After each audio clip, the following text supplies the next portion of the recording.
Good afternoon, everybody. Welcome to the Energy Upgrade California program update. My name is Bruce Mast, the Director of Programs at Build It Green, and this is a program update that is specific for local government staff at local governments around the Bay Area here working with ABAG. I want to thank all of you for joining us today. Let me tell you what we want to be doing here.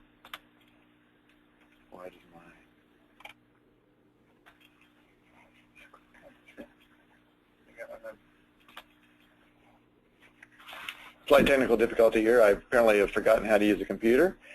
So what I want to do today is spend a little time and just really talk about where the program's at, some of the highlights, and where we're at in the status, and just review how the program works and make sure that everybody has a reasonable understanding of how the program works. And the idea here is that we'd like to prepare you as much as possible to be knowledgeable about the rebate program that PG&E runs and support your contractors when necessary.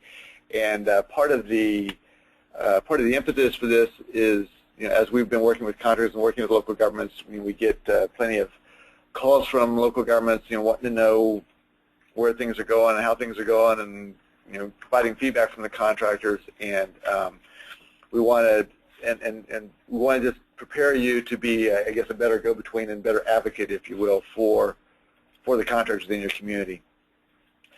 Before we get into it, I'd like to take this opportunity to announce a couple personnel changes at Build It Green. As some of you may know, if you've followed Build It Green closely, you probably know that we've been recruiting for a new director of programs and contracts here for several months, and this has been a long-standing need that we've had to kind of get somebody here helping us with more chops on contract management. It's been, frankly, a bit of a challenging search. We get a lot of unemployed lawyers who apply because they see contract management, but they have no program background. They know nothing about this industry, and they don't know what we do. So I'm really excited to announce that we have found ourselves a ringer. Our ringer is Chandra Kraut. Some of you may even know Chandra. She's been kicking around in local government circles for a number of years in Southern California, working in Orange County and San Diego. Done a lot of work for and with the city of Irvine, working with also for consultants, working with builders and developers, worked a lot on ARA-funded programs, served for a time on the board of directors of the Southern California chapter of the Building Industry Association. She's been a planning commissioner, so she has quite a resume, and she knows this industry very well. She's done a lot of consulting work for local governments and utilities and water districts. So we're really fortunate to be able to bring Chandra on board in a contract administration capacity. And so going forward, as Chandra gets up to speed, she's going to be your primary point of contact for issues related to program rollout and execution. I'm still going to be integrally involved, and there's going to be a lot of continuity in the program rollout, and I'll be supporting her behind the scenes.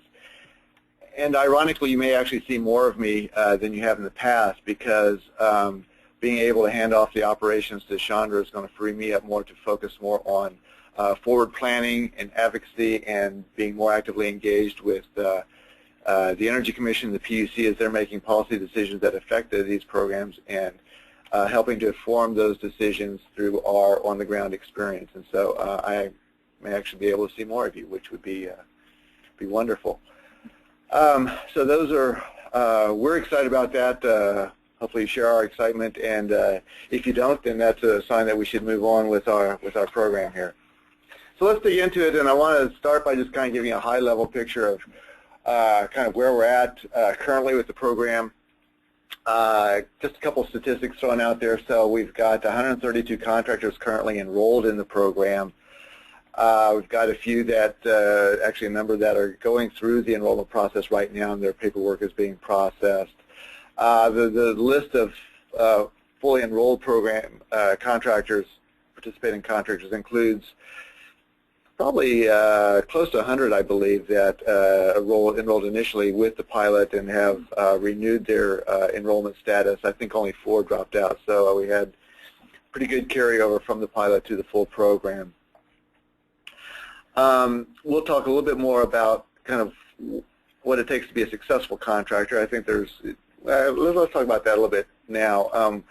You know, the numbers tell part of the story. I think the really exciting thing is kind of figuring out kind of which contractor is able to make this work. And then it's to be honest, this program is not for everyone. What we're finding is that contractors who were successful business people before they enrolled, well, they're successful now. And if they weren't very good at running a company before, well, they're not any better at running their company now. Not a surprise. And the contractors that seem to be doing best are the ones who are doing it for the right reasons. They understand the value of home performance for their business, and they're getting into it because home performance makes their business model better, and not because there are rebates available. And the rebates are kind of an added bonus, but they're doing it because home performance helps them succeed better as business people. And you know, a couple of examples I can give of that is, for example, ABC Cooling and Heating, HVAC contractor. They've got offices in Fresno and Hayward, and they've gotten into home performance contracting for a couple of years now, and they've found that they're able to sell larger jobs. They're able to go back to their clients that have maintenance agreements and offer better service to those clients. They can now offer services that are really about making the home more comfortable and diagnosing those comfort issues. They are now replacing air conditioners that are not broken, which if you're an air conditioning contractor, that is huge. They're now replacing air conditioners in November instead of just July. That's huge. In November, usually your crews are idle. So it helps to smooth out their workload and maintain a little bit, smooth out the seasonality. So these kinds of things really make their business work better, and their jobs are larger. They're selling jobs now that are $10,000 and $12,000 instead of $4,000 and $5,000. A lot of reasons why this makes good business sense for them, and that's true. That's one example, but that's true for some of our better performing installation contractors that have come in, better performing remodel contractors. We've even got like Green Home Solutions by Groupie that was a new home builder, and of course they're in this because otherwise they'd be out of business. But they've brought a lot of chops about how to run a business and how to market and how to sell, and they are now selling 50 jobs a month, and they've got a $20,000 a month marketing budget, and they've figured out how to handle the quality assurance and the quality controls and combustion safety and the administrative stuff, and for them it's fairly routine, and they're just going. And those kinds of success stories are exciting to me because it says that this program has a lot of potential. It also kind of gives us some indicators of how we need to help the other contractors that are struggling a little bit more and help them to be successful as well. So there's, I think, a lot of good things going on there. Let's talk a little bit about the job pipeline. This is kind of an interesting graph. One thing to be aware of is that Build a Green inherited responsibility for this program starting in June. So that's when we transitioned from the pilot program to the full program. So you see a couple spikes here where we inherited active jobs from the pilot program. And I have to say, in all honesty, if we'd had lots of time, it would have been ideal to have plenty of overlap between the pilot and the full program so that contractors could have closed out jobs under the pilot and started new jobs under the full program rather than try to transition from one service provider to another. We didn't have that luxury. We've inherited jobs. We've made the best of it, but I have to say it has been a challenge for us dealing with all the data migration issues and getting all that populated. Making sure that the contractors understood what to do in order to move their jobs forward, getting that communicated out to everybody. In some cases, we ran into hiccups along the way where we were trying to review jobs that were started using one set of protocols, and we're trying to close them out using another set of protocols, and the documentation may not be complete. So things like that have made this transition more challenging than I anticipated going in, but I think that we've largely absorbed those jobs and they're working their way through the system. So what you see here, just looking at the numbers, you'll see a big spike in the PG&E pilot jobs, that blue line there in late June, and that reflects a bulk transfer of jobs from the pilot to Build a Green in early June. And you'll see another big spike there on the SMUD line there in August, and what we found was that there was a number of SMUD contractors that were working the SMUD territory that didn't realize that they needed to apply separately to PG&E in order to collect the gas portion of the rebate. And they were only getting the electric portion from SMUD. They needed to get the gas portion of the rebate from PG&E. So we went back and we did, again, a bulk transfer of jobs. So you see that big spike there in August, but that's not necessarily reflective of kind of steady state activity there. The other thing that you see is that in the full program that the job trending is going in the right direction, and we're getting more jobs coming in on a per monthly basis. Our numbers for October are already the best. We haven't closed October out yet. We've still got a few more days. We think things are moving in the right direction there. Give you a little idea of just what our pipeline looks like, and this is now is just a pipeline for the full program. So these, they look at that bottom line there, the rebates approved. That number does not include jobs that were rebated under the pilot. That's just the ones that we've processed since June. We've got about a little more than 1,000 jobs total that are in our pipeline. You see a big lump there in that authorized to proceed category, and a number of those are legacy jobs that we inherited from the pilot and these SMUD jobs that have come over.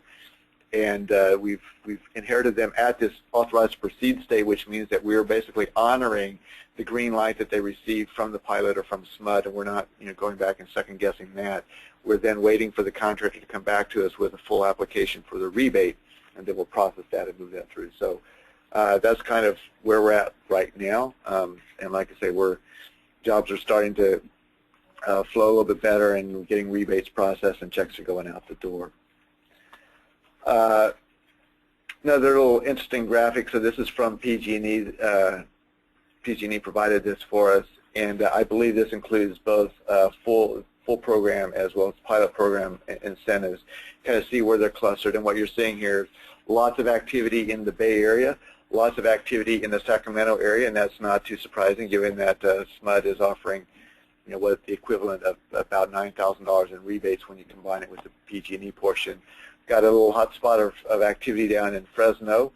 So those kind of are hot spots, and then we're getting some emerging activity out in Stanislaus and San Joaquin counties. There, especially around Stockton, and a lot of that, frankly, is because of groupies activities. So to just get a little idea of kind of where the current activity is. And then PG&E is providing increasing marketing support in this arena. So they've got several pieces of marketing collateral they've been developing that they're making available to contractors. They've also been working with Ecology Action to put on a series of homeowner workshops that has more of a high-touch outreach strategies, some face-to-face contact with homeowners, and also giving homeowners a chance to interact directly with the participating contractors and get their questions answered. So, kind of recognizing that the decision-making for processing for homeowners is not necessarily conducive to just a simple ad campaign that says take this, choose this brand of toothpaste over another one. It's not quite that simple a decision. So they've got a few marketing pieces that they put out, also some support pieces for the contractors to help explain to their clients kind of what the process looks like, and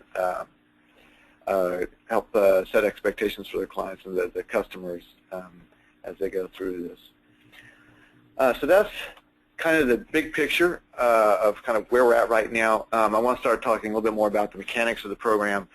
Before I do that, I want to pause momentarily and ask my colleague Matt Savage if we've got any questions coming in, and I guess I should explain that. If you want to submit questions, there should be a little chat box. You can type in questions, and we've got you all on mute just to keep the background noise down. But send in those questions, and Matt's monitoring those as we go, and I'll be stopping periodically to catch up on those before we move on. So do we have any, Matt, that we need to? No questions. We have no questions so far. That is very fine. Well, send in your questions, and Matt will kick me under the table if I need to stop and answer one.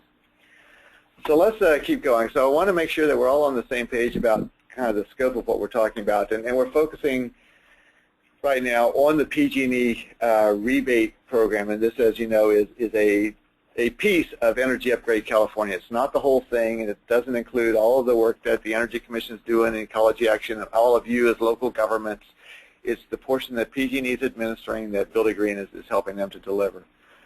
So for these rebates, just making sure we're all on the same page about eligibility. So we are talking about PG&E customers, either gas or electric. Generally, they're going to be both.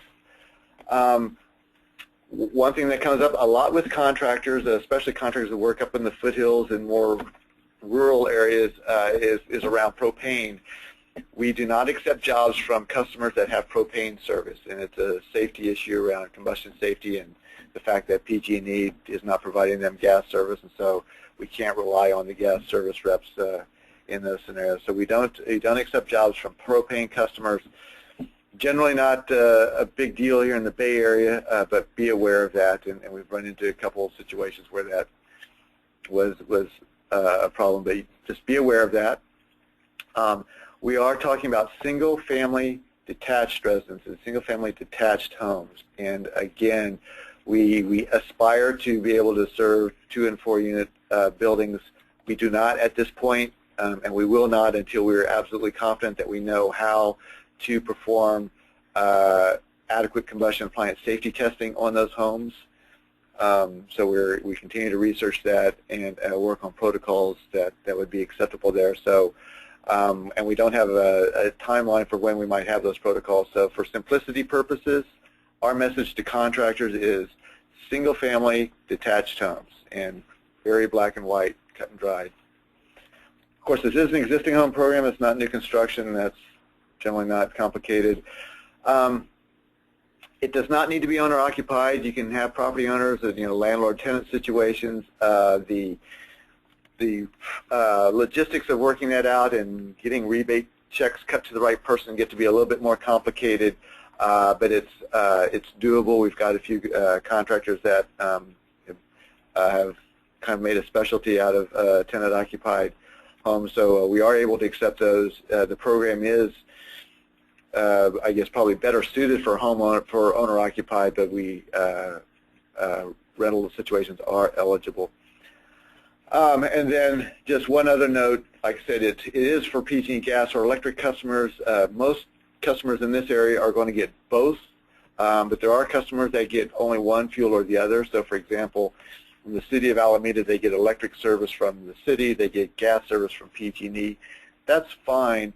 What we do in those situations is we calculate the rebate that they would have received if they were getting both combined service from PG&E, and then we figure out what portion of the energy savings comes from the PG&E energy source.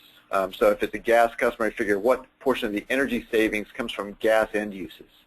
And then we apply that proportion to the rebate calculation in order to come up with the amount that they actually get paid. So it's less than, I'll just give you an example. We calculate the energy savings. They get 21% energy savings, which would normally qualify them for a $2,000 rebate, but their gas savings only accounts for 2/3 of the total, or let's say 60% of the total to make the math easier. So we would take 60% and we'd multiply it by 2,000 and we'd come up with $1,400, and that would be the rebate that they would receive. Same thing if it was an electric-only customer. So again, most Bay Area customers are going to be combined, the gas and electric, but there are a handful of customers around the Bay that get only electric or gas, so be aware of that. Basic upgrade package, I put this in there for completeness. In practice, almost none of our jobs coming in are basic jobs, and in fact there's really very little reason for a homeowner to pursue a basic upgrade. It's easy enough to go from a basic to an advanced, and in fact in most homes, if you're doing the basic scope of work, you're going to exceed the 15% energy threshold anyway, and you would qualify for the advanced rebate and more rebate money if you just take a couple extra steps in order to qualify. So we see very few basic jobs, and at this point, frankly, I'm not particularly interested in encouraging basic jobs. I think advanced is the way to go, and clearly contractors are able to do advanced just fine. But that's in there for completeness. So let's focus more on the interesting stuff, the advanced package. This should largely be reviewed for you, I hope. For the advanced upgrade, it does require an energy assessment that is following BPI protocols. The key criteria for eligibility is that the home needs to show at least a 15% energy savings based on an energy model using approved software, in this case Energy Pro, so it's modeled energy savings. Once they hit that 15% threshold, then they're eligible as long as they meet the other eligibility criteria. There's a tiered rebate structure starting at $1,500, goes up to $4,000, and it goes in 5% increments up to 40% energy savings. All of that, I'm sure, is a review for you. We recommend to contractors that when they're doing advanced jobs that they include the basic package measures in their work scopes as a matter of practice. Just anything that hasn't been done already, make sure that you include that in your work scope. That's not strictly required. We've contemplated making that a hard requirement, and the feedback we've got from contractors is that it would curtail their ability to sell jobs in some cases, and until we get more momentum behind the program, we want to make it as easy as possible for them to sell jobs. So for the time being, as long as they can show the 15% energy savings, we're good to go. So the basic package measures recommended, not required. And of course, we are requiring a test out at the end of the job, a follow-up assessment, again, per BPI protocols. Let's dig into the mechanics of the program a little bit more. I'm going to start first with the enrollment process. Again, let's check see if there are any questions coming in so far. Yeah. Will the slides be sent to the group after the webinar? Yes, they will. Yeah, in fact, probably probably the most efficient thing for us to do here is just to upload these to the ABAC Basecamp, I think, and we can also let's just do that, and then even for folks that weren't able to attend today, they'll be able to access those slides. So, and there's another question about duplexes. Does it include duplexes? So no duplexes. A duplex is not a detached home, so we can't handle duplexes. Who conducts the follow-up assessment? Is that included in the cost of the initial assessment? So for these rebates, it is set up so that the contractor is able to do the initial assessment and the follow-up assessment both. So they can do that as a turnkey process. They do not have to outsource that. They do not have to hire a HERS 2 rater. They may if they want. That's not prohibited, but they're able to do that themselves. And so as we get into the enrollment process, you'll see one of the key criteria for being eligible to do an advanced job is that you have a BPI building analyst on staff, and so you would have the qualified personnel on staff. You could do that yourself. Okay. We're good? Yep. All right, let's dig into the enrollment process a little bit more. So generally, it's a 5-step process, and these are slides now that are part of our participation workshops, and so this is the same information that we're explaining to prospective contractors when they're thinking about enrolling. This is how we explain it to them. So you're seeing the same message. So we describe it as a 5-step process. I'm going to go through each step here in sequence. So the first one is this mandatory participation workshop. If you were a contractor, you would check that off because you would have been taking this. In this case, you are not a contractor, so you don't actually meet that one. We've got some eligibility requirements here. They're very similar for basic and advanced. A couple extra credentials that are looked for on advanced, and a little bit tighter requirements around the contractor licensing, but let's talk about that in sequence. So first, around the eligibility, the licensing requirements. Everybody must be a licensed contractor.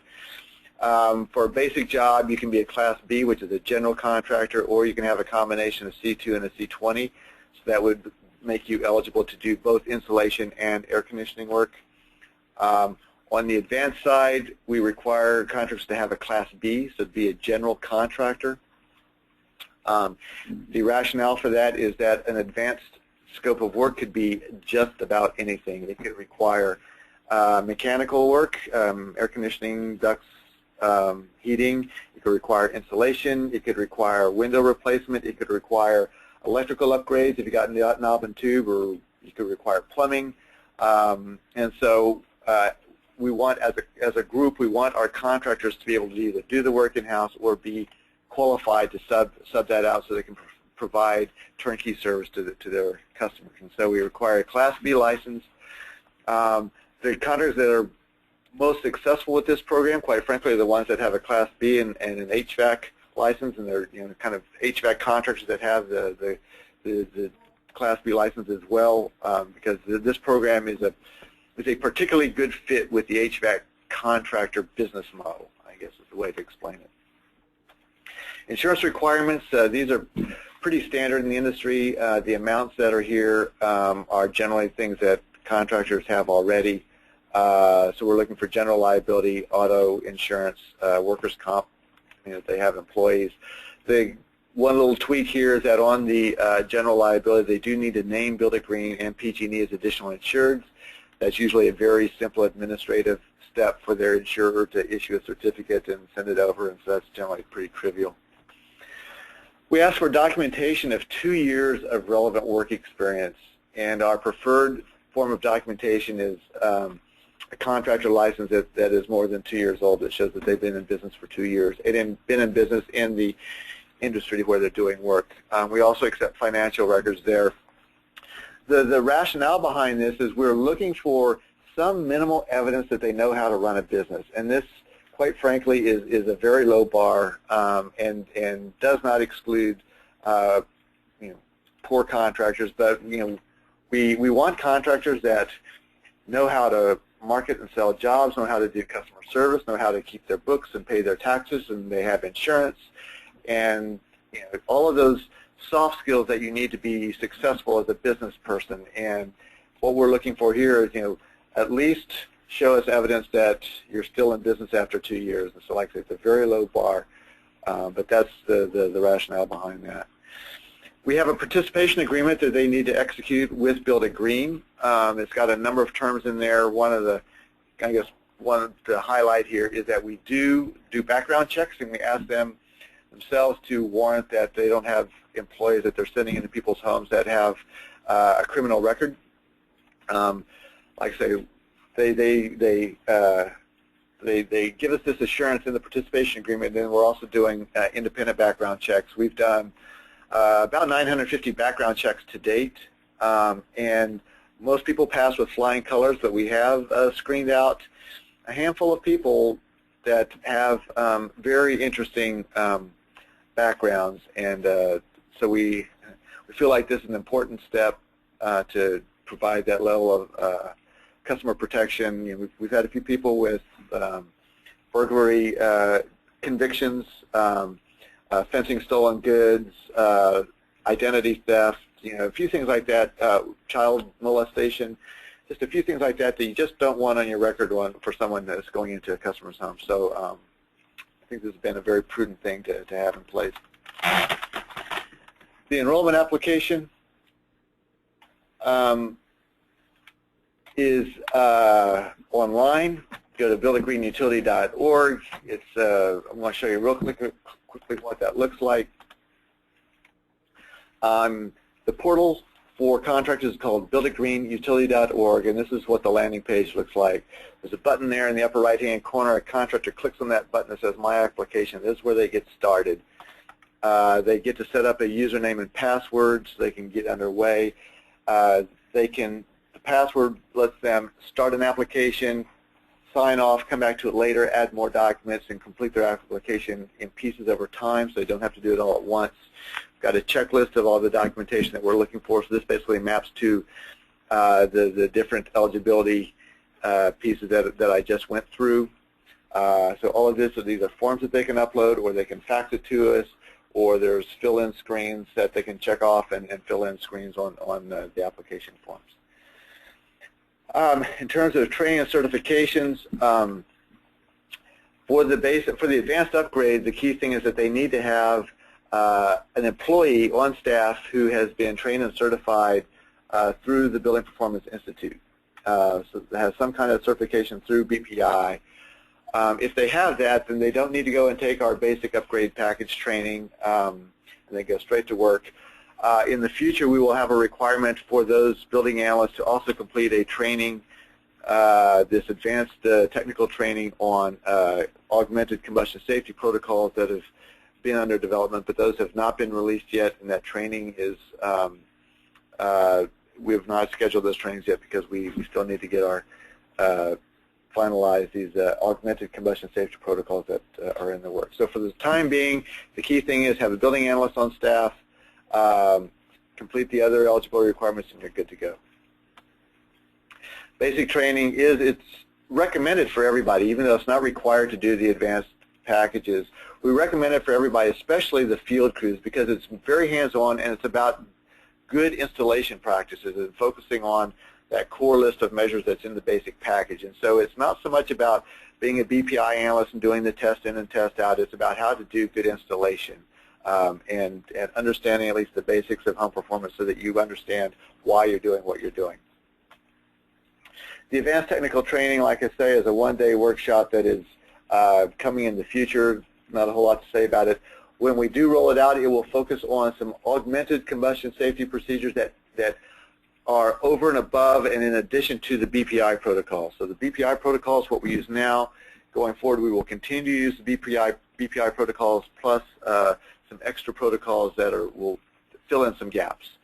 And then we're also going to be training on some duct test procedures that are typically not included in kind of the standard BPI building analyst training. So it'll be a one-day training, but that's all forward-looking, so you don't need to worry about that too much at this point. When we do roll this out, we're going to give people, a good 3 months to take that training and go through that before we make that a mandatory requirement.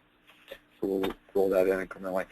So that's pretty much it. Once you've gone through the enrollment process, they get approved. We submit their information to the statewide portal through renewable funding. We send that list over on a weekly basis. And each week we send an update to which new contractors get added to the list or in some cases removed from the list. Renewable funding then populates the contractor database. Before they do that, of course, they send out an email to the contractor, and the contractor actually needs to opt in and fill out their profile on the contractor directory. So all that happens between renewable funding and the contractor. But at that point, then they're listed on the statewide portal. They get to put in there which counties they're working in, so then they show up when you drill down to the county level and see which contractors are available. So that's essentially the process for enrollment. I'm going to open for questions, and I'm also going to pause one moment to ask a question of my colleague here.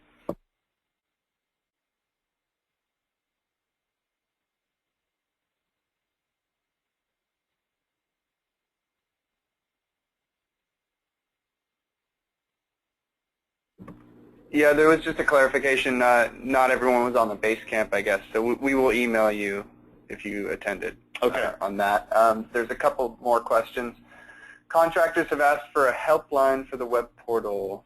Sometimes there are issues like forgotten passwords. Are they unable to resolve them independently? Is there a phone number that could be provided? So, yeah, so we have a toll-free number that is our contractor support hotline. I have a screen coming up at the end that shows that toll-free number.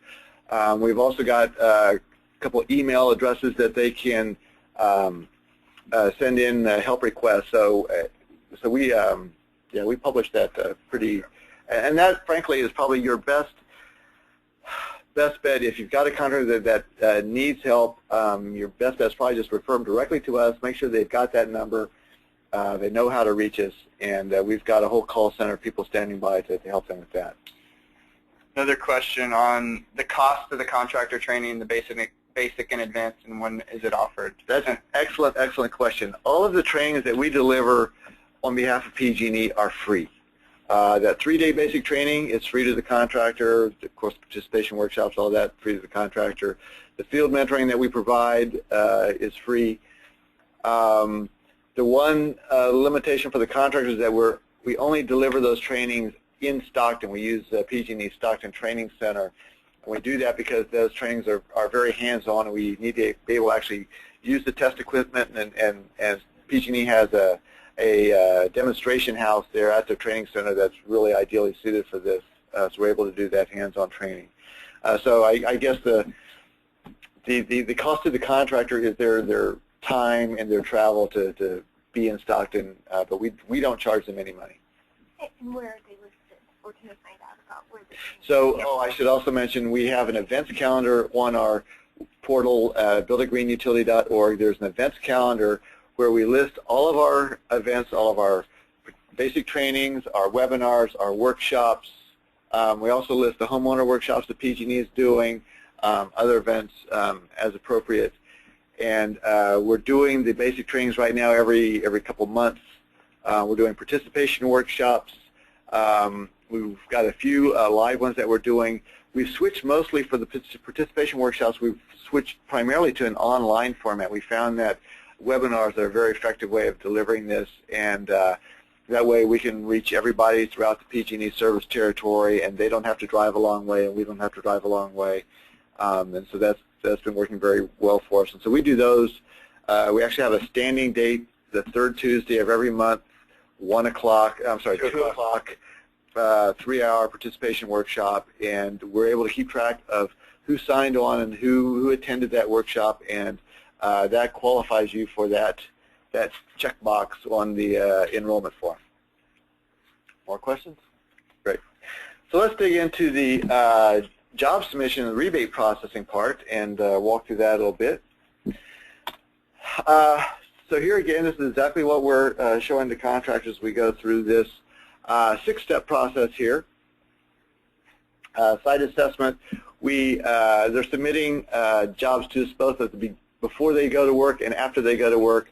So the first submission there in step 2, really the intent is primarily for us to be able to review that for any fatal flaws that would disqualify that customer from qualifying from a rebate. So what that does is it helps us minimize unpleasant surprises at the back end when the contractor's gone all the way through the work and they come back with a rebate request and there's some reason why we have to deny it because the customer wasn't eligible or for whatever reason. So that's really the most important reason for that pre-installation application. It lets us check for fatal flaws and make sure that the contractor knows what they need to do in order to qualify for the rebate at the back end.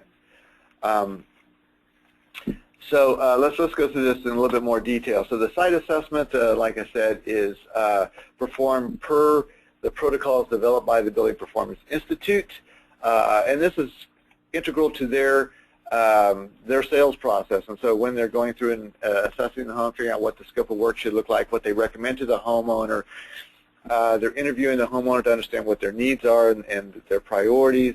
They're collecting the site data measurements that they need in order to do a good scope of work.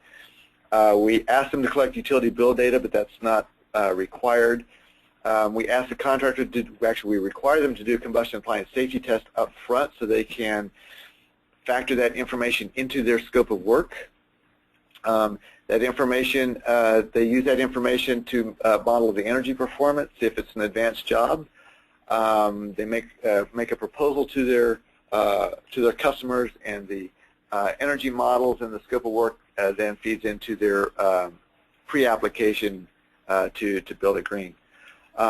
Just to say a little bit more about the combustion appliance safety testing there, we require contractors to correct any safety issues they find as part of the job. And so here again, we're trying to avoid unpleasant surprises at the back end when they're testing out and they find some deficiency that wasn't in their scope of work and now they got to correct it out on their own dime. We want to avoid that, and so we require them to do those tests and show us that they did the test so that they can factor any corrective actions into their scope of work and kind of be on the same page with their client about what it's going to cost to do the job safely. Combustion safety is of critical importance to us, and so we do require the contractors to be fully trained on this, and this is one of the areas that we scrutinize the most in our technical review.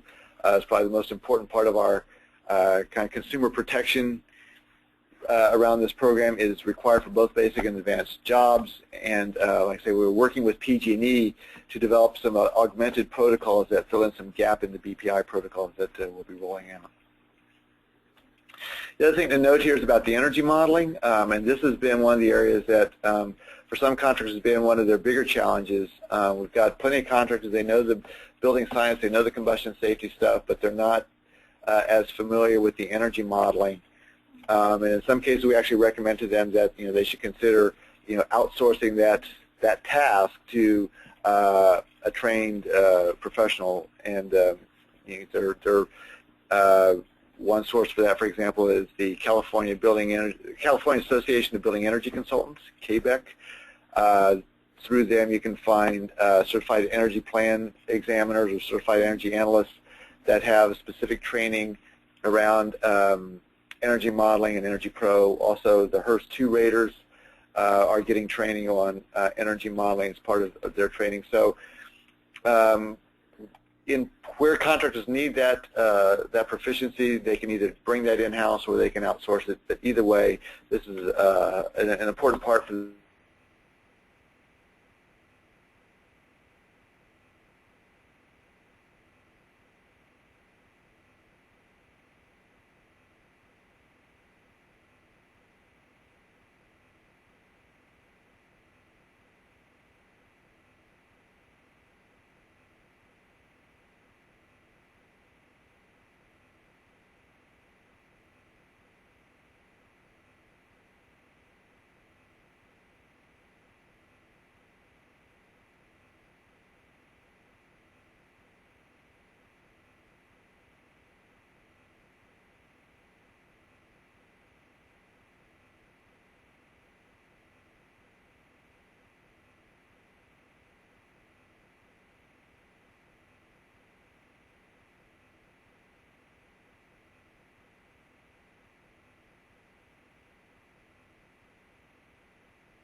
We've been getting some error messages from our GoToMeeting service, so we think we didn't lose everybody, but I guess we're not quite sure what you're hearing or seeing. So we're going to keep going here. Right now the message says that we're reconnected again. So let's keep going. So we go through a two-step review process. Like I said, we are on the technical side, we're reviewing the inputs that went into the energy model, making sure that the scope of work that is built into that energy model are consistent with the scope of work that they submitted to the homeowner, making sure that doing a sanity check on the model results. We actually have a long list of checks that we're doing. It's probably a 30-point checklist that we go through on the technical review. The admin review is a shorter checklist, but it's basically making sure that it's an eligible PG&E customer, we've got the right account information, that we've got the proper eligibility for the combustion safety testing, things like that. The documentation that people are submitting is pretty comparable between the basic and the advanced packages. The only difference is that for the advanced package, you are submitting the Energy Pro model files, and that's really the only difference. Everything else is the same, and that's one of the reasons why it's such a short step to go from basic to advanced, and why everyone's doing advanced instead. Is if you can figure out how to do the model on your job, then you're good to go. So again, we're looking for some data collection forms. We're looking for documentation on the combustion safety testing, the Energy Pro models, that scope of work. And the documentation is pretty similar between the pre-installation and the post-installation. The one difference is that up front we ask for a scope of work, and at the back end we're looking for the actual contract that they signed with the homeowner, so we know what they actually agreed to. This is what it looks like to the contractor to actually submit all this. There's a login screen when they go to Compass. They've got an email and user email and password that's been assigned to them. They can go in, they can create a new job and fill in some basic information about the job, the homeowner's name and contact information, some basic information about the home. And then the key thing about the application is that they go over here and they attach a series of files. And this is the heart of the application. So they attach 2 files that are tied to the Energy Pro model. It's an input file and an output file. They attach their job reporting template, the combustion safety measurements form, their scope of work, and away they go. They attach all those. They go in and I didn't show it on the screen here, but there's a separate button where they specify, they attach an incentive. They say how much rebate. We have a little rebate calculator that reads the Energy Pro results and figures out how much rebate they're eligible for, so they do that. And then they hit submit. When they hit submit, that sends the job over to us. We're able to download those files, do our review, and we can approve or reject. Hopefully we approve, and when we approve it, we send it over, we finish the admin review, and then that triggers this notice to proceed letter, which gets emailed back out to the contractors. And this is useful for you as a local government if you need evidence of that they've gone through this process, a pre-application process through the PG&E program. This is the documentation that you would get to show that they completed this pre-installation review successfully. So what this tells you is that this job has gotten that initial sanity check, and we've done our due diligence, and so you don't need to duplicate that if you don't want to. And basically it says the job number, customer name, customer address. There's another letter that I will show you when they go at the back end when they've applied for a rebate that's got more information on it. I'll show that to you momentarily. So once they've got that notice to proceed, they're going and doing the work, they're pulling the permits, they are installing the improvements that they had committed to in that scope of work. And then they're coming back and they're basically going through the same process again at the back end. They're testing out, they're repeating all of their diagnostic tests, and they're doing their combustion safety tests at the end of the job to make sure the home is safe. They're collecting any updated information if the scope of work changed from what they promised up front to what they actually did. That has they have to go back and update the Energy Pro model so it reflects the work that was actually completed. But for the most part, they're just updating that the initial application with final information. They come back to Compass. They go online. They go through the same process again, attach those same forms, hit submit. Again, we go through our technical review. We go through our administrative review, and in this time, we also make a phone call to the homeowner to check to see if to confirm that combustion safety test was completed at closeout. So those are 3-step processes there that we're going through. When we've gone through that, we issue that rebate approval, and they're good to go. Documentation, like I said, is virtually identical. This is what that rebate letter looks like, and well, that slide looks funny. I have to fix that in the slide deck that I send out. But what you're seeing here is a little bit more information about the job now. So now we're able to confirm the final rebate amount. We've got the modeled energy savings in there. We're including the age of building so that if you need to use that for historic preservation purposes, you've got that number. Got the final project cost documented so that you know that. And so this is a piece of documentation that you can use, that you can ask the contractors for to show they've gone through this process, and then you can figure out how to layer your rebate payments on top of that. And you can rely on this documentation that they've gone through all the technical scrutiny that the PG&E process includes. So then we're cutting the check. We do follow-up field verification on a sample of jobs. We do not visit every single home. PG&E also goes out and does follow-up field inspections.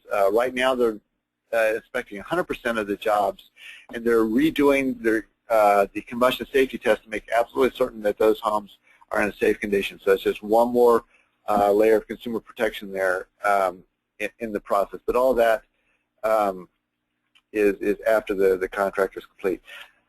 Here's the phone number that I alluded to earlier, that toll-free number, 970-7348. That is the toll-free number for contractors to call us if they have a problem with the enrollment process or with the job submittal process. They can call that number, and our call center will route them to the appropriate person who can help them troubleshoot their issue. Here's also an email address. If they have a jobs-related issue, they can send it right to jobs@buildagreenutility.org, and that goes right to us, and we can immediately connect them with one of our technical support people to troubleshoot that for them. So they should contact us as soon as they run into any kind of challenges, and we'll help them work through that. I've also listed the smart energy line for PG&E. People have lots of questions about other things that are not about this rebate program, and PG&E, of course, has other programs of the rebates. You can get single measure rebates, pool pump rebates, solar rebates, things that Build a Green does not administer, but PG&E offers, and those you can layer on top of this. So for questions about that, we direct people to the smart energy line shown on your screen there. Couple of things I just want to call out that we call out for contractors about how to get their jobs through the process smoothly, and I just want to call your attention to this as well. So one of the chronic challenges for contractors is just making sure they've got all of the documentation and everything they need. They have a complete application, and recognize that there's a lot of pieces to that. The modeling, in some cases, is a challenge, and in some cases, some contractors are more proficient in that than others. One of the things that's been a limitation is that our system only accepts a single model approach, and I don't want to get too off in the weeds around that, but in some very unique circumstances, it's easier to model the energy savings if you do one energy model for the before condition and another energy model for the after condition, and you manually subtract the two. And in our system, we don't have the flexibility to accommodate that. So we have ways that we can work around that and do just about any scenario in a single model where that one model shows the before and after conditions and calculates the energy savings directly. And that's what we need in order to calculate their rebates. So like I say, so far we haven't found any job that we weren't able to model with a single model. We've also run into some stumbling blocks a couple times with contractors that wanted to use the recurve software for various reasons, all perfectly valid. Our limitation is that that software is not approved by the Energy Commission at this time, and we can only use Energy Commission approved software, and so that has been a challenge for us to get those models translated into Energy Pro. So we're asking contractors just to start with Energy Pro to begin with until the recurve software is fully approved. We stress to contractors the importance of taking pictures and making sure they've got good documentation, and in many cases a picture will answer a question we have about their application, and that is very valuable to us because it means that we don't have to go out on site and investigate. So that's very, very important. So we stress that. Let's pause here and open it up for questions. When the contractor inputs the rebate, is that for EUC only, or does it include ABAG and city rebates? So the only rebates that we process through this system are the PG&E rebates, and so it's a silo in that respect. So it's just the amounts that you show, so that if they want to apply for other rebates through the local government, they need to go and apply separately for that and then layer those rebates on top of that. And we've been working with some local governments in ABAG to try and simplify that process, and that remains a work in progress. But right now, this system is only for PG&E rebates. Another question, what is the status of the 100% combustion safety test? Have they started, and how are they scheduled? How long does it take per home? So PG&E is currently doing 100% checks. These are scheduled usually within a few weeks of the date that we send the rebates, send the job to PG&E for rebate processing. I should maybe say a little bit more about this step. So we go through all of our process, do all of our due diligence, review it, everything passes, everything checks out. We then have a secure data transfer protocol that we can send job data to PG&E that says these jobs are eligible for a rebate check. And then PG&E cuts the check. Right now, that processing time is about 6 to 8 weeks, and PG&E schedules that combustion safety check within that 6 to 8 week time frame is my understanding of how that's working. But they are doing 100% checks on those jobs. A comment by Joanne. All inspections must be performed or scheduled within 2 weeks of PG&E's receiving the application, or the inspection is waived and the application is paid. Right. In fact, we should probably, I think, well, I'm going to finish this slide deck, and I think we probably should unmute Joanne Panchana. Joanne is our contract administrator at PG&E. She's on the call. I've got her muted right now, but I think at the end when we open up for Q&A, I'm going to unmute Joanne so she can chime in here as well and make sure that we're getting everyone's questions answered.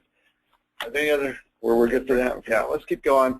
So before we this last section I want to review with you is let you know what kind of resources are available for contractors and for you to help answer questions and clarify things. And so we've tried to provide a very complete resource library.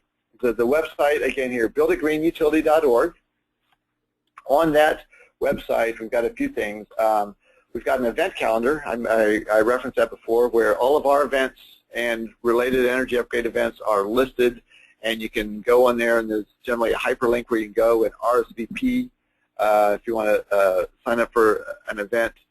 And then we've got a whole resources page that's got 3 areas. One area is the document library, then we have an FAQ section, and then we've got a 3rd area where we have our recorded webinars. And I'm going to tell you a little bit more about each of those in turn. So first, the document library. We've got a really pretty rich document library at this point, and it continues to get richer. So it's got all of the forms and templates that they need to enroll in the program. It also has a fact sheet about the enrollment process that goes through step by step and gives them screenshots of the enrollment site, so that if they follow that fact sheet, they should be able to walk through, pretty explicitly describes how to do that. So that should be pretty cut and dried. On that library, they can find a PDF of the participation workshop, so they can review that slide deck.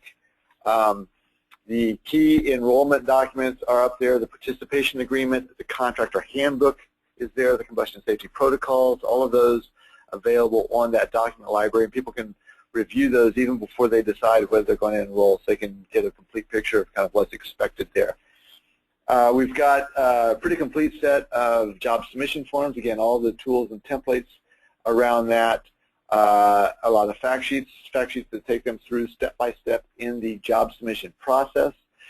Got lots of information about Energy Pro. We've got fact sheets on that. We actually have a sample, a start file that gives like some kind of a sample file for them to start a job and build that out.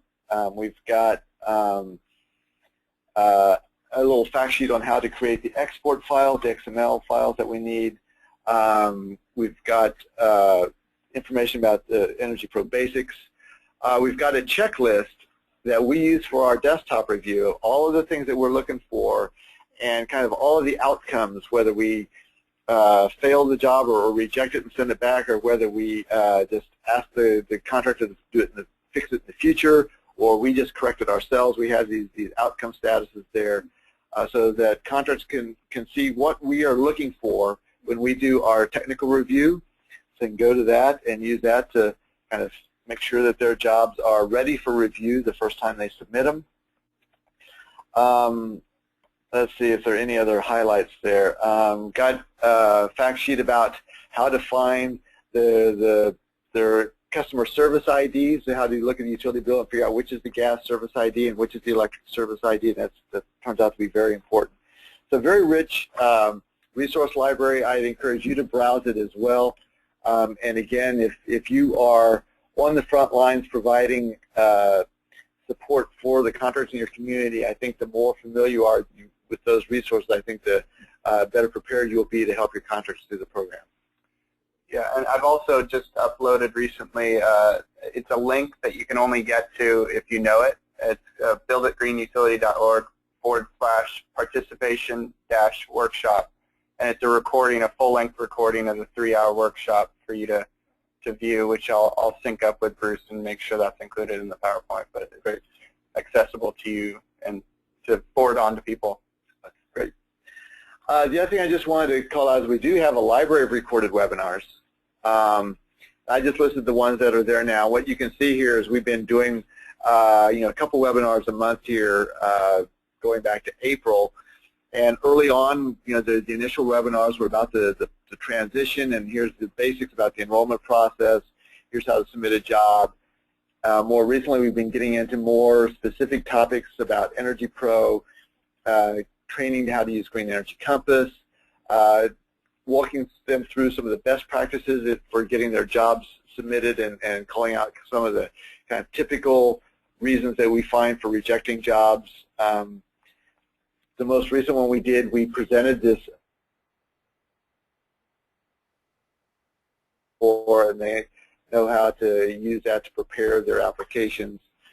Got some special content there for contractors working in the SMUD territory. So again, these are all recordings of webinars just like we're doing today, where they can go back and listen to the presentation, hear the questions and answers, as well as see the slides as they're going along. We've also got our FAQ section on the portal, so this is just a screenshot. It's got the questions kind of grouped under different topic headings. I'm just giving you a sample of the kinds of questions there. We continually add to this.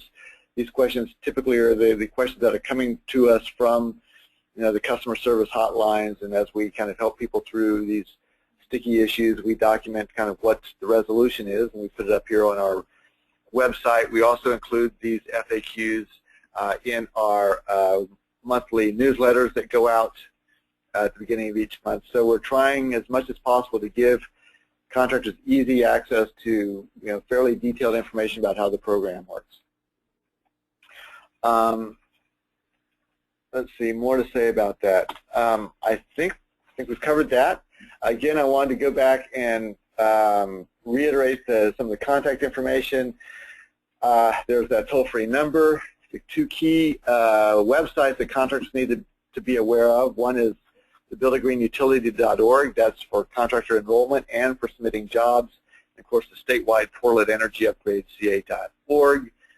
For general information, you can use that info at builditgreenutility.org, and of course the PG&E Smart Energy line. Want to make sure people know how to get in contact with us. Matt, could you unmute Joanne, and let's open it up for more general questions and answers. Yeah, hopefully Joanne's still here. Or should I do it from here? Yeah, can you do it from there? Okay. Bear with us momentarily, folks. I'm going to She might see if Joanne's for a still. moment, but try to unmute her. That may or may not. Might not be possible. We might have lost her. Yeah. Well, that's actually a good sign. It means that she's has no serious concerns about what we've said so far. So I'll take that as an endorsement. So let's open it up here for some general questions to see if there's anything else that we can answer for folks. One just popped in. What is the average project timeline for jobs? Average project timeline. So when contractors submit a job to us, we complete our review cycle in 2 or 3 days. Sometimes we have to review it more than once before it can actually go through the approval. So that review cycle, the overall review time might be a week or two, depending on how proficient they are at putting together a good application. The contractor time that they're spending actually doing the work varies widely. And so in some cases, they're ready to go to work as soon as they've got the green light, and they can do the work in a week or two, and they're ready to come back to us. In other cases, that first approval from us is just the beginning of the negotiations with their customer, and the customer is not actually ready to go to work, and so we'll see jobs that are sitting there for several weeks or even a month or two with no activity, and it's just because the homeowner hasn't decided to start work yet. So that varies widely about how long it takes them to actually do the work. Again, when they come back to us at the back end with their rebate request, that overall cycle is generally a week or two, unless there's something quirky about the job that makes it an exception that we have to kind of take it out of our regular review process and give it some kind of special treatment. And some of those jobs take longer. We've been steadily reducing the number of exceptional cases that require unusual treatment, and so that number is getting smaller and smaller. But I'd say in general a week or two on the back end to get those jobs reviewed through the process, and then when we send them off to PG&E, there's another 6 to 8 weeks that you can tack on there for finalizing the rebate processing. 3 to 4 months? So yeah, it can be 3 to 4 months. I mean, average is a very loose number, again, because it varies so widely. But yeah, 3 to 4 months is not uncommon. Okay. What happens if a customer wants to change contractors either after the assessment or in the middle of a job?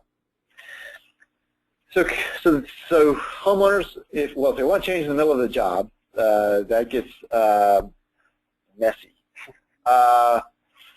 They can change in an assessment, and basically at the assessment stage, generally they have not actually signed a contract with their contractor, and so they're still in the negotiation stage. And if they decide that this contractor made a proposal that they don't like and they want to go with another contractor, they can bring in another contractor, get another assessment, get another bid, and go with another bid that they prefer, and that's fine.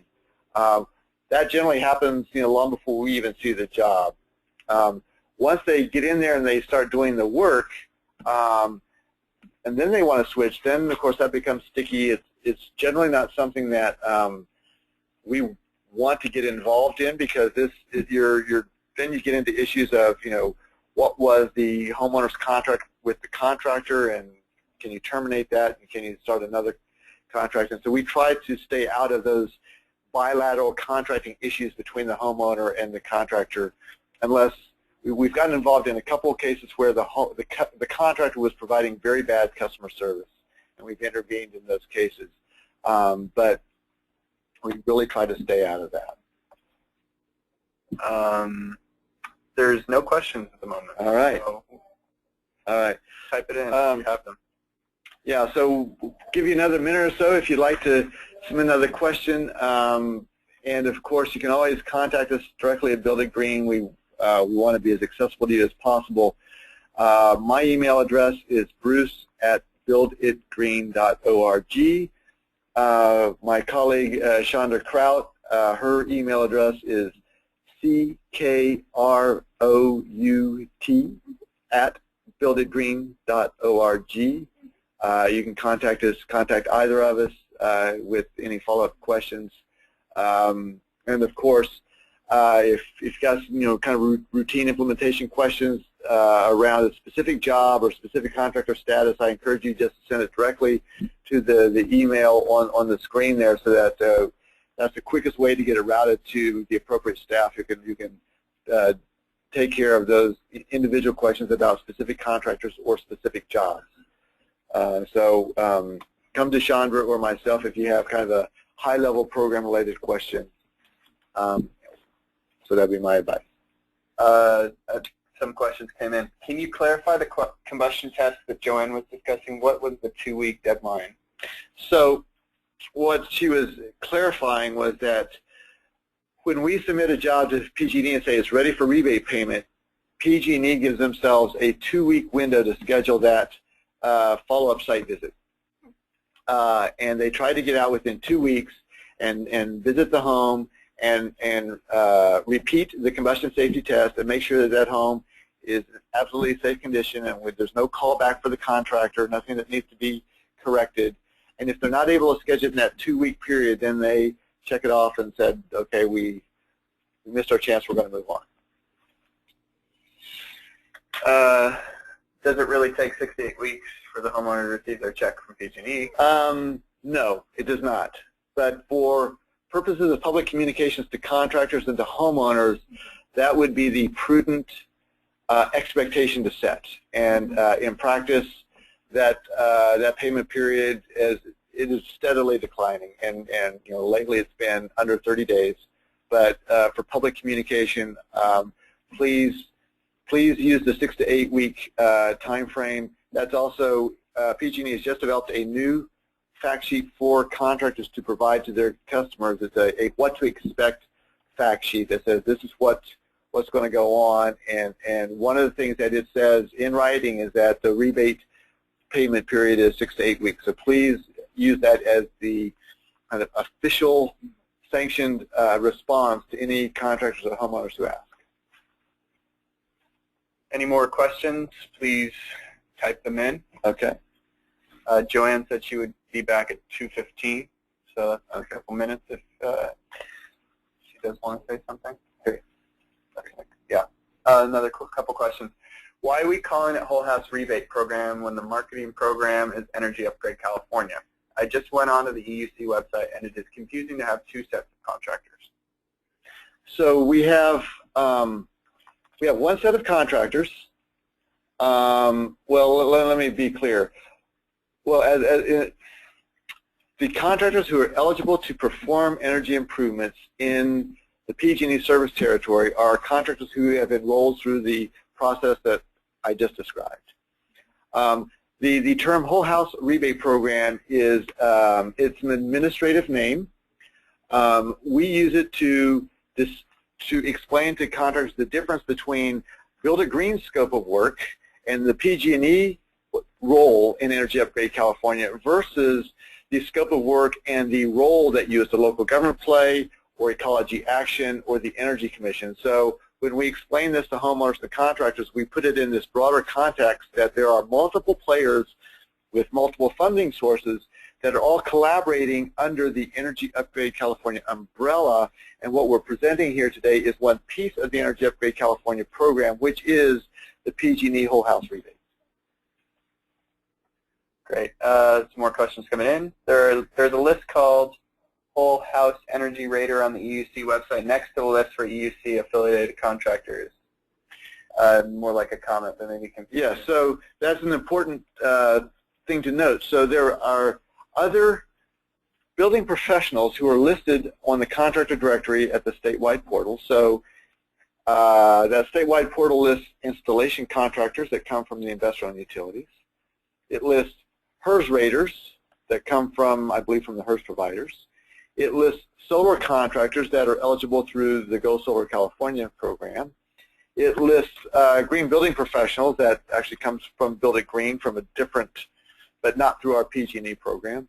So it's got different list providers who have been kind of approved to submit building professionals to the statewide portal. So what we're doing here through this program is one subset of that, and that is the installation contractors who are eligible to do the work and process a PG&E rebate on behalf of their customers. Now, for the most part, the local governments are using that same list of contractors as their eligible list for the local government rebates that add on top of that. In a couple cases, there's a few local governments that have a narrower list because they have additional eligibility requirements. But for anyone that goes through this process, any contractor who goes through this process would be able to apply for a rebate on behalf of their customers, a PG&E rebate. Any more questions? All right. Very good. Let us know. All right.